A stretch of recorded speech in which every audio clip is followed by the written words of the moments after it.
اور اپنی اولاد کو مفلسی کے خوف سے قتل نہ کرنا، کیونکہ ان کو اور تم کو ہم ہی رزق دیتے ہیں۔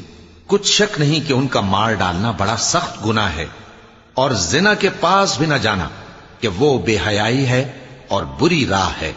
اور جس جاندار کا مارنا اللہ نے حرام کیا ہے اسے قتل نہ کرنا مگر جائز طور پر، یعنی بفتوائے شریعت۔